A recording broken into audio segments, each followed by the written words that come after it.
Welcome back to another Drawing in the Dark. My name is Levi Smith. I draw and tattoo for a living, and today we're going to be drawing a fantasy map. Drawing fantasy maps can be a lot of fun and a useful tool for any storyteller developing their tools. I know there are various online tools for building fantasy maps, and even AI could generate maps for you in minutes, but for me, the actual process and drawing it out is where the fun and investment is. Creating these by hand allows a deeper and more intentional development of whatever fantasy world you're building, and it doesn't even really require any advanced drawing skills. This isn't meant to be a tutorial, but a process view of drawing a fantasy map. I'm not going to go step by step, but I do want to show how I iterate my way through the development of one of these. And of course, I'm just using my ballpoint pen and my Illo sketchbook. Starting with light sketch lines, I rough out some simple blob shapes. So then I take these shapes and refine them, working out larger coastal areas, bays, peninsulas, and larger islands. From there, I'll work out where I want my mountain ranges to go. And from those mountain ranges, I can decide where any major rivers will go. I try to add at least one major river per continent. There are rules in map making like this for mountains and rivers and where your forests and deserts go, but we won't worry about that for now. I do want to figure out these features early on though, as it does make it easier when adding in details later on.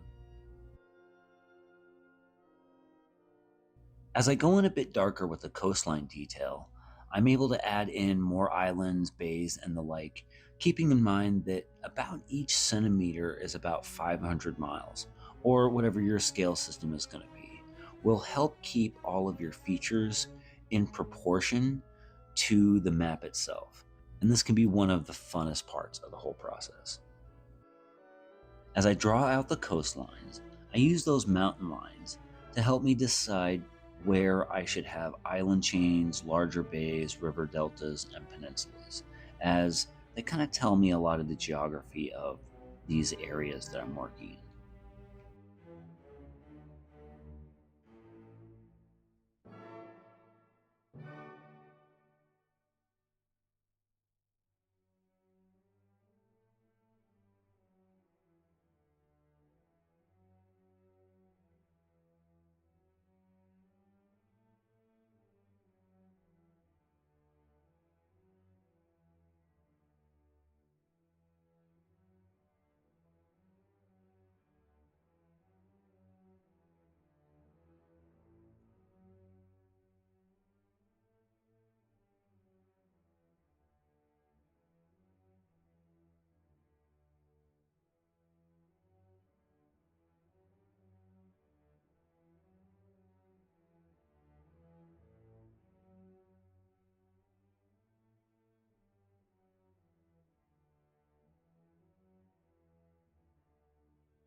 Once I have the coastlines all marked out, I'll get into the other interior features like these mountain ranges.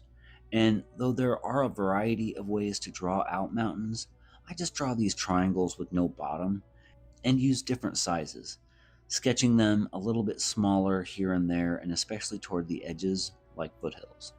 And I'll just follow the mountain lines that I had created before. I could call them fault lines, which would be a lot easier to say, I think, but I think that's too inaccurate. You can get pretty crazy with figuring out fault lines, weather patterns, currents, and stuff like that. But it's generally all a bit too deep for me, which leads me to drawing out these forest areas. Just some simple cloud shapes to represent a forest canopy. There are many ways to draw forests, from hundreds of tiny trees to variations of this canopy method I'm using here. And those different methods can also be used to show different types of forests, if that's the kind of detail you want to add.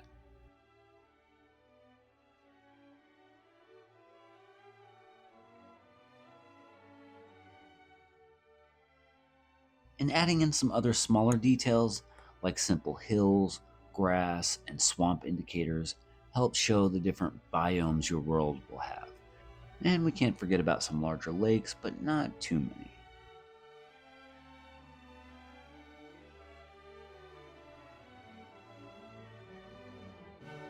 Once we have the basic elements planned out, we can start adding in some details, such as to these mountains, giving them some depth and character.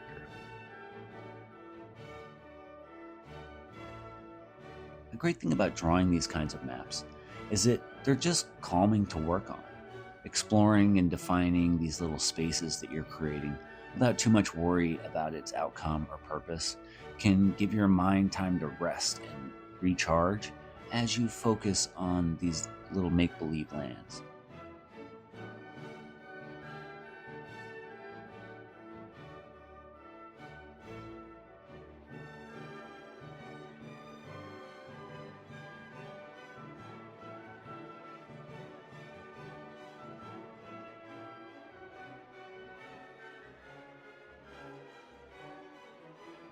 Adding in detail and shading to the forests can also add a lot of depth.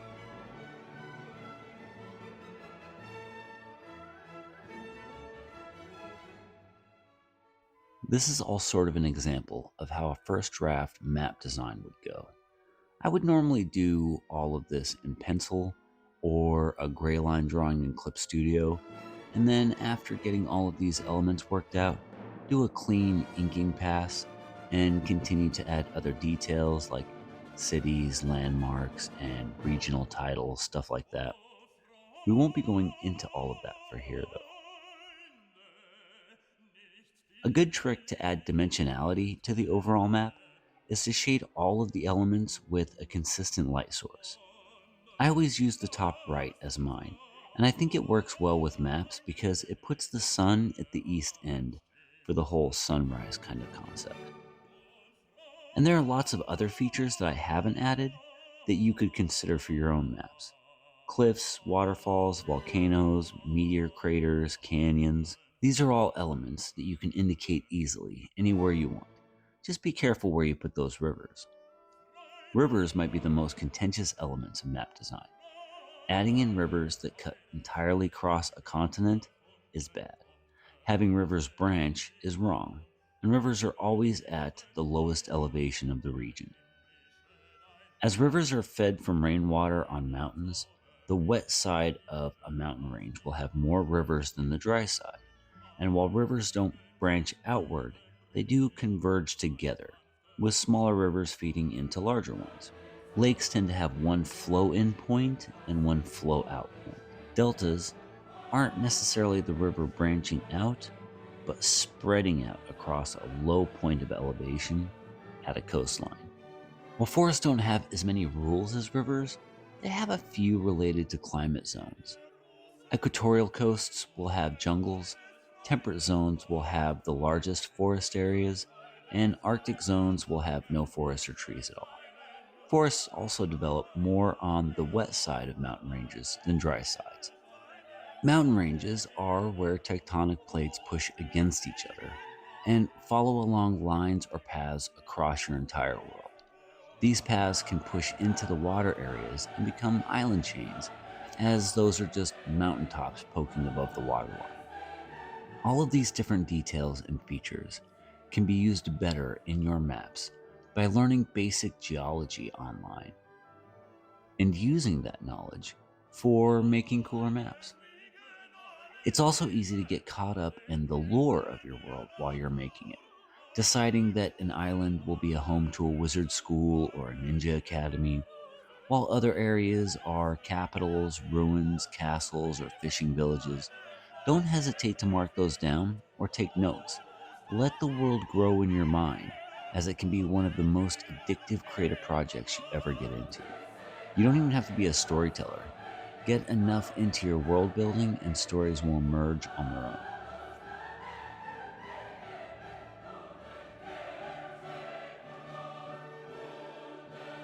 The coastline is yet another aspect that can have many different ways of defining. I like to add a weaker broken line around all the coastal areas that kind of moves around all the nearby islands and defines the shallower waters of the oceans. And of course, I'm always adding in more features like islands and such as I do this.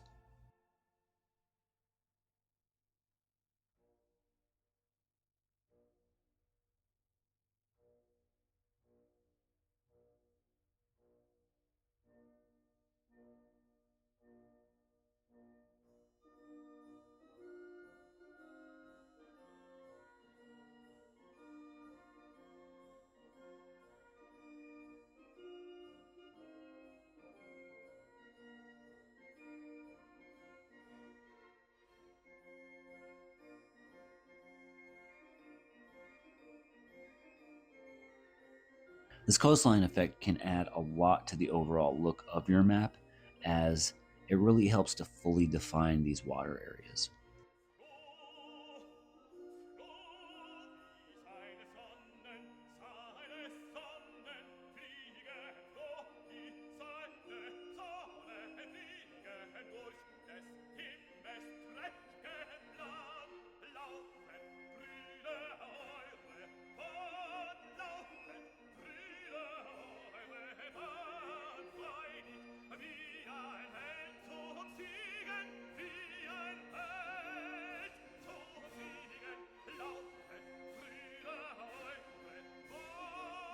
One thing I've been having the most trouble with, still, is the damn focus on these videos. I've been studying and playing around with the features on my camera, what features there are, and I just haven't been able to sort out how to get the focus on the paper and stay that way. Hopefully I'll get it worked out soon, or I'll probably be going back to using my phone for videos, and I don't want to do that. Between the camera and its focus issues, lighting balance, editing, and learning the editing software, audio and recording audio, the drawing for these videos is the easiest part. Making a video worth watching is another challenge altogether. I'll get there someday. Until then, I'll keep making janky videos and learning how to make them a little less janky each time. I truly underestimated the workload and skill set editing is, and the media library that has to be developed, as well as an eye for timing and visual storytelling. It is the most important aspect of the medium of video, and I have a long way to go before I'm at the level of being laughably bad at it. But one has to be willing to do something poorly to be able to do it well. And my old favorite axiom applies here: no one gets worse by practicing. As I've gone through this process, the basics slowly get easier, and they get boring. So I add another element to learn and play with it until it becomes basic, and then add another, trying to focus on what problems I need to solve for the videos, and using that to guide what I have to learn next, rather than trying to learn everything or learning features I don't need yet, especially when the time I have to dedicate to this process is so limited. Having a loose strategy of development has been super useful, especially when I don't have classroom instruction available, like I did with Photoshop in my old art school days. And my old Macromedia Flash knowledge only goes so far. I did do some video editing on an Avid system and some old school AV roll editing on a system I can't even remember anymore. Virtually none of that has helped me now, beyond a general understanding of editing concepts any teenager would deem common knowledge these days. But this is where the disco is now, and if I want to show off my song and dance, I've got to go to where the people are and add to the noise until I figure out how to break through with something that's just more than content, and without the crippling aid of AI, which to me just atrophies creativity rather than helping it. Which might be fine for normal people, but true creatives aren't normal. And if I'm going to suffer for my art, I want that suffering to be real blood, sweat, and tears, not a virtually simulated projection of what authentic suffering looks like according to a focus group.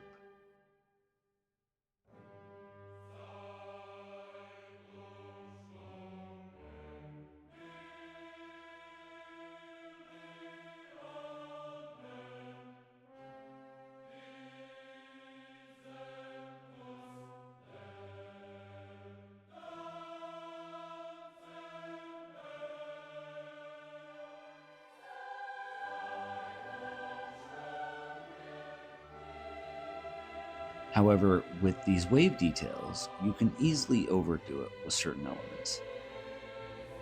This is an effect I think I really could have gone without. Though it isn't terrible, it definitely took a long time.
As I was adding in a few finishing touches, I decided that I wasn't going to get into placing cities, landmarks, or naming regions or anything like that.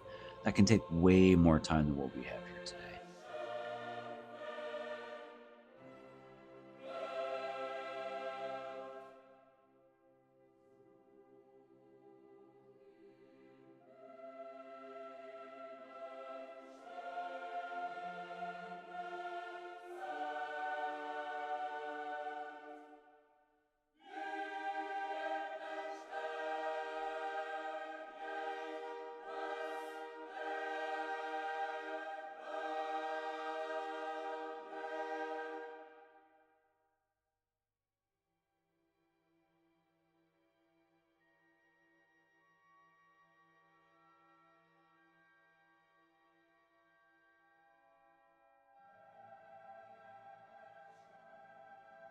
But this little torn edge area down here at the bottom will give me some space to add a legend where I can add some key indicators for this and that later on.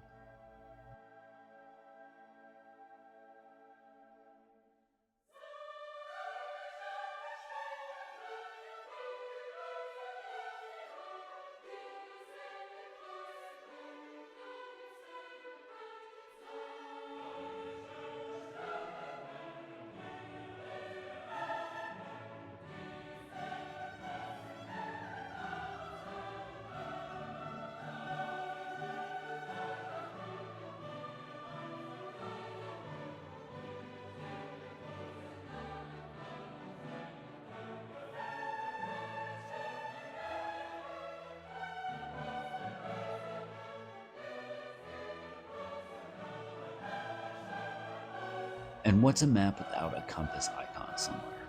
So I'll add that and be done with this one, at least for the video. I may or may not work on this one more. If I do, that'll probably end up being for the patrons.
Thanks for stopping by. If you made it this far, drop a like and a subscribe. Check out the Patreon. We've got merch and other links in the description, and we'll catch you later.